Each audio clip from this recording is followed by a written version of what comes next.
নমস্কার বন্ধুরা, আমরা এসে গেছি নতুন ভিডিও নিয়ে। আমরা ফুচকা বানাবো। তার জন্য নিলাম 2 কাপ মতো ময়দা ও 1 কাপ মতো সুজি এবং লবণ জল দিয়ে ভালোভাবে এটা আমরা মেখে নিলাম। ব্যানার্জি হোম কুকিংয়ে আপনাদেরকে স্বাগত জানাই। আজকে সন্ধ্যের মুখরোচক খাবার তৈরি করছি। তো আমাদের ময়দা মাখা হয়ে গেছে। এই ময়দাটা এবার আমরা আধ ঘন্টার মতো ঢাকা দিয়ে রেখে দেব। আধ ঘন্টা চাপা দিয়ে ঢাকা দেওয়ার পর আমরা এটাকে খুললাম। তো দেখুন ময়দাটা একটু নরম সফট হয়েছে। এবার আমরা একে একে এটা বড় বড় করে বেলে নিলাম, লই করে নিয়ে।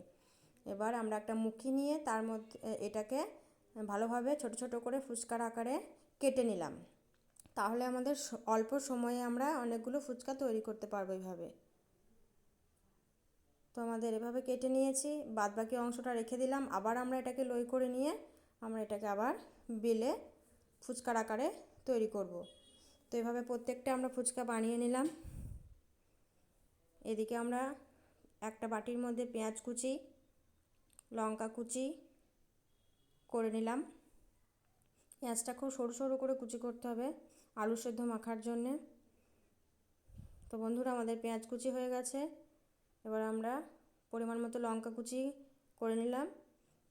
আমরা সবাই একটু ঝাল খেতে পছন্দ করি, তাই লঙ্কা দিয়েছি অনেকটা পরিমাণ। এবারে কড়াইয়ে সর্ষের তেল দিলাম, আপনারা চাইলে সাদা তেলও দিতে পারেন। তো এভাবে ফুচকা প্রত্যেকটা আমরা ভেজে নিলাম একটা একটা করে। প্রথমে দেখলাম তেলটা গরম হয়েছে কিনা, তো হয়ে গেছে। ফুচকা আমরা এভাবে প্রত্যেকটা ভেজে নিয়েছি।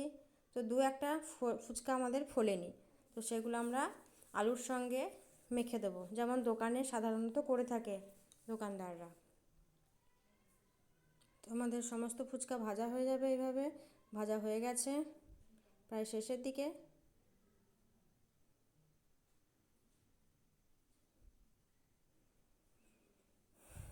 আজকের বিকালের মুখরোচক খাবার আমরা তৈরি করছি। বন্ধুরা, এই ফুচকা আমাদের কেমন লাগবে আপনারা অবশ্যই কমেন্টে জানাবেন। তো আমাদের ফুচকা সমস্ত হয়ে গেছে। এবার আমরা আলু নিয়ে নিয়েছি, আলুগুলো সেদ্ধ করা আলু ছাড়িয়ে নিয়েছি। এবার পেঁয়াজ কুচি, লঙ্কা কুচি ও ভেজা ছোলা ও মটর রাখা ছিল, তার মধ্যে আমরা আলুগুলো দিলাম। এরপর স্বাদ মতো লবণ দিলাম, কিছুটা পরিমাণ চাট মশলা দিলাম। চাট মশলা দিয়ে ভালোভাবে আলুটাকে গ্লাসে করে থেসে নিলাম। গ্লাসে করে থেসে নেওয়ার পর আমরা হাত দিয়ে ভালোভাবে এটা মেখে নিলাম এবং একটু কাঁচা সর্ষের তেল দিলাম ও যেই ফুচকাগুলো ফোলেনি সেই ফুচকাগুলো আমরা গুঁড়ো করে এর মধ্যে দিয়ে দিলাম।